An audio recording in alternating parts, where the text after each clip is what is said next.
আমার সোনার বাংলা আমি তোমায় ভালোবাসি। ওরে বাপরে বাপ, মা তোমার আকাশ, মারে বলতেছে, মানে বাংলাদেশটা মা, পৃথিবী এটা মা, নাউজুবিল্লাহ। আকাশ কার বলেন? এই আকাশ কার? মা তোমার আকাশ, নাউজুবিল্লাহ বলেন। তোমার বাতাস, পরা কপাল, বাতাস কার বলো কার? এটা রঠার বক্তব্য, মানে রবি ঠাকুরের বক্তব্য। রবি ঠাকুর মনে করছে যে এটা সব মনে হয় এরকম। আমরা এগুলো বিশ্বাস করি। এই আকাশ এবং জমিন কার? আবার এইগুলো বলার সময় দেখলাম বড় বড় মৌলবীরা ইমামদের যখন ভাতা দিল, মৌলবী দেখলাম ওরে বাপ, যারা আমার দেশের মিলাদ কিয়ামকে হারাম মনে করতো, দাঁড়ানোকে কিয়ামকে শিরক মনে করতো, এরা দেখলাম এগুলো দাঁড়াইয়া বুকের মধ্যে দিয়ে আমার সোনার বাংলা আমি তোমায় ভালোবাসি মহব্বতের ঠেলায় জোশে দাঁড়াইয়া সোনার বাংলার ভালোবাসায় যেভাবে খেলা দেয়। সোনার বাংলার ভালোবাসায় দাঁড়ানো যায়, নবীর ভালোবাসায় দাঁড়ালে শিরক হয়। নবীরে চিনতে পারে না। শোনো, নবীর মহব্বত, নবীর ভালোবাসা, নবীর ইশক, নবীর প্রেম, নবীকে যদি মাইনাস করো, নবীর রিসালাতকে যদি বাদ দাও, তোমাদের ঈমান মোর জায়গা। ঈমানের বীজ হলো তাওহীদ। আর এই বীজ যদি, এই বীজকে যদি নমুনা করতে চাও, ডেভেলপ করতে চাও, গ্রোথ করতে চাও, এই বীজ থেকে যদি গাছ, ট্রি প্লান্টেশন, গাছ তৈরি করতে চাও, বীজকে জমিনের মধ্যে লাগাও। জমিন হলো রিসালাত, যদি জমিনে না লাগাও, রিসালাত যদি না থাকে, তোমার ঈমান মোর জায়গা, বীজ মোর জায়গা, তোমার ঈমান টিকবে না।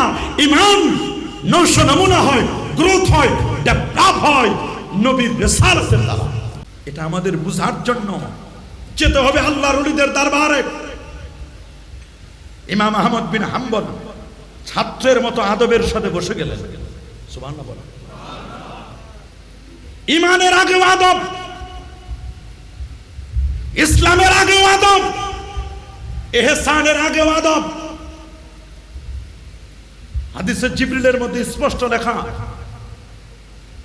সাহাবায়ে কেরাম বসা, নবীজি বসা, জিবরিল আমিন সবার সামনে এসে ফাসনাদা রুকবাতাইহি ইলা রুকবাতাইহি ওয়া ওয়াদা কাফাইহি আলা ফাখিজাইহি, নিজের উরু অথবা নবীজির উরু মোবারকের উপর রেখে, হুজুর ঈমান কি, ইসলাম কি, ইহসান কি, তিনটা প্রশ্ন করার আগে আদব কেমনে দেখাইতে হয়, সাহাবায়ে কেরামদেরকে আগে আদবের তালিমটা দিয়ে দিলেন। চিন্তা করতে পারেন আপনি? ঈমানের আগে আদব বলেন, কথা বলে না। ঈমানের আগে কি? ইসলামের আগে কি? ইসলাম ইহসানের আগে কি? আর তরিকু কুল্লু আদব, তরিকার সবটাই তো আদব। উনি কত বড় মুআদ্দাব ছিলেন। আল্লামা আমিনুল হাসান আল মুজাদ্দিদি রাহমাতুল্লাহ আলাইহির নাম যখন পড়তেন, আহারে, উনার কথা শুনলে উনি থরথর করে কেঁপে উঠতেন। উনার উস্তাদদের কথা শুনলে থরথর করে কেঁপে উঠতেন।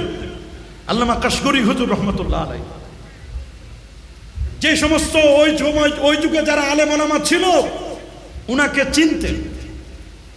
উনার ছাত্র তো নবী হুজুর না, ওবায়দুর রহমান নবী সাহেব হুজুর, ওবায়দুল হক নবী সাহেব হুজুর রহমতুল্লাহ আলাইহি, জালালউদ্দিন কাদের হুজুর রহমতুল্লাহ আলাইহি, উনার পান নাই, উনাকে পান নাই। তো নবী সাহেব হুজুর রহমতুল্লাহ আলাইহি উনি কত বড় আলেম, উনার উস্তাদ তাহলে কত বড়, আপনি চিন্তা করে দেখেন। আপনাকে খেয়াল করতে হবে আদব। ঈমানের সম্পর্ক আদবের সাথে, বলেন না, ঈমানের সম্পর্ক কিসের সাথে? আরো জোরে বলুন, ঈমানের সম্পর্ক কিসের সাথে? সিফাতুল, হ্যাঁ, আলহামদুলিল্লাহ। ঈমানের সম্পর্ক আদবের সাথে,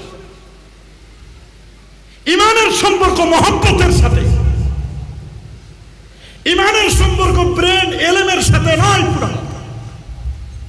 এই জন্য আল্লাহর ওলি উনি ব্রেনকে তাগড়া করার জন্য, ব্রেনকে জিন্দা করার জন্য করেছেন আলিয়া মাদ্রাসা, মাদ্রাসা আলিয়া শরীফ। আর কলবকে জিন্দা করার জন্য করেছেন খানেকা দরবার, দরবারে আলিয়া শরীফ। এক হাই দরবার, আরেক হাই মাদ্রাসা। মাদ্রাসার মধ্যে ইলমে শরীয়ত শিখবে, আর এখানে ইলমে মারিফত শিখবে। ওইখানে যা শিখবে এখানে প্র্যাকটিক্যাল তা অ্যাপ্লাই করবে।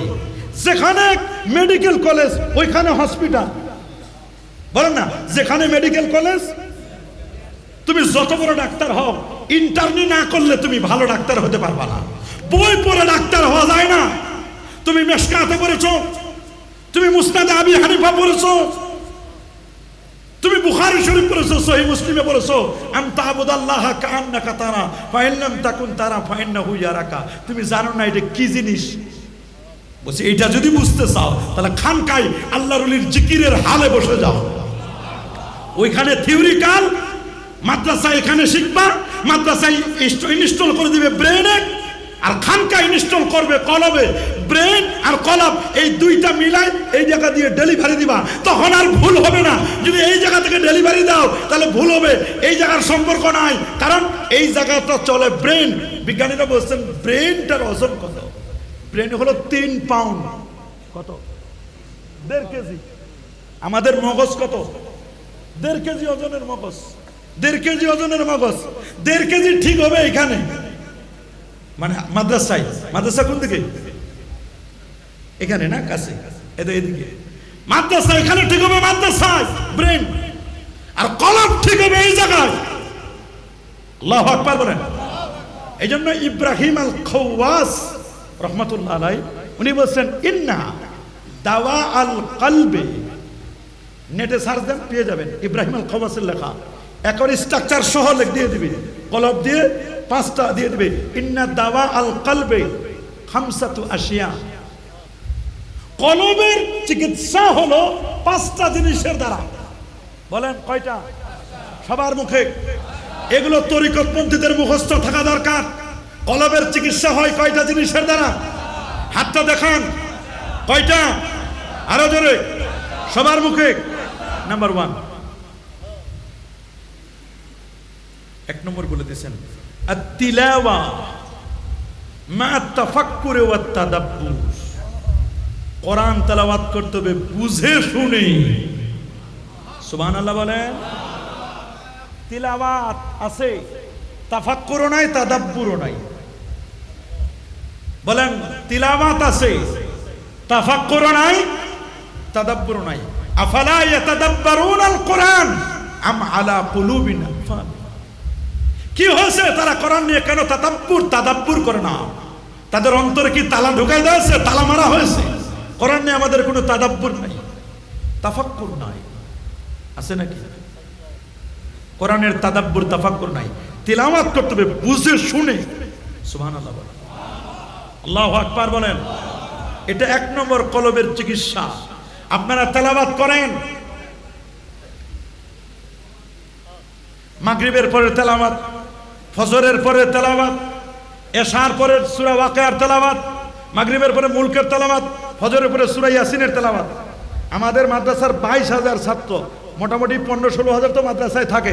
15-16 হাজার ছাত্র, এমন কোন মাগরিবের নামাজ নাই এটা ওয়াজ মানে অব্লিগেটরি করে দেওয়া হয়েছে।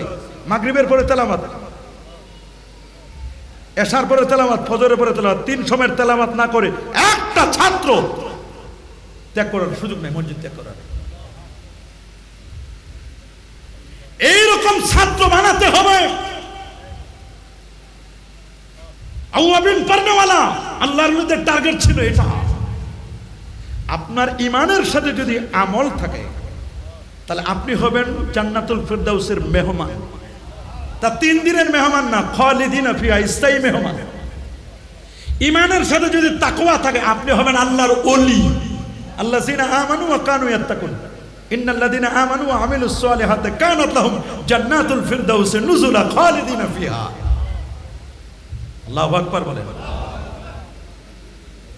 আর ঈমানের উপর যদি ইস্তেকামাত থাকে, ওই যে বলছে ইন্নাল্লাযিনা ক্বালু রাব্বুনাল্লাহ সুম্মা ইসতাকামু, এই সুম্মা ইসতাকামু উনার ইস্তেকামাত ছিল মজবুতি।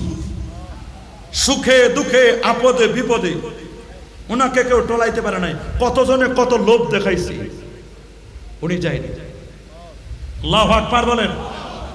যদি এই রকম ইস্তেকামাত থাকতে পারেন, ওয়াইন কুতিলতা ওয়াইন হুররিতা যদি আপনাকে হত্যা করা হয়, যদি আপনাকে টকবকে তৈলে ফেলে দেওয়া হয়, তবু কি আমরা ঈমান ছাড়বো?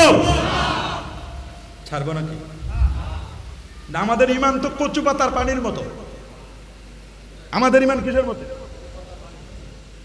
আমাদের ঈমান কিভাবে চলে যায়? আমার সোনার বাংলা, আমি তোমায় ভালোবাসি। ওরে বাপরে বাপ, মা তোমার আকাশ, মারে বলতেছে, মানে বাংলাদেশটা মা, পৃথিবী এটা মা। নাউজুবিল্লাহ। আকাশ কার? বলেন, এই আকাশ কার? মা তোমার আকাশ। নাউজুবিল্লাহ বলেন। তোমার বাতাস, পরা কপাল। বাতাস কার? বলো কার? এটা রঠার বক্তব্য, মানে রবি ঠাকুরের বক্তব্য। রবি ঠাকুর মনে করছে যে এটা সব মনে হয় এরকম। আমরা এগুলো বিশ্বাস করি। এই আকাশ এবং জমিন কার? আবার এইগুলো বলার সময় দেখলাম বড় বড় মৌলবীরা ইমামদের যখন ভাতা দিল, মৌলবী দেখলাম, ওরে বাপ, যারা আমার দেশের মিলাদ কিয়ামকে হারাম মনে করতো, দাঁড়ানোকে কিয়ামকে শিরক মনে করতো, এরা দেখলাম এগুলো দাঁড়াইয়া বুকের মধ্যে দিয়ে আমার সোনার বাংলা আমি তোমায় ভালোবাসি মোহব্বতের ঠেলায় জোশে দাঁড়াইয়া সোনার বাংলার ভালোবাসায় যেভাবে খেলা দেয়। সোনার বাংলার ভালোবাসায় দাঁড়ানো যায়, নবীর ভালোবাসায় দাঁড়ালে শিরক হয়। নবীরে চিনতে পারে না।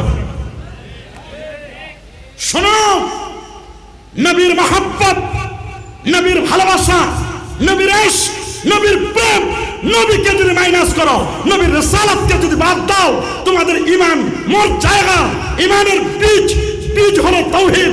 আর এই বীজ যদি, এই বীজকে যদি নমুনা করতে চাও, ডেভেলপ করতে চাও, গ্রোথ করতে চাও, এই বীজ থেকে যদি গাছ, ট্রি প্লান্টেশন, গাছ তৈরি করতে চাও, বীজকে জমিনের মধ্যে লাগাও।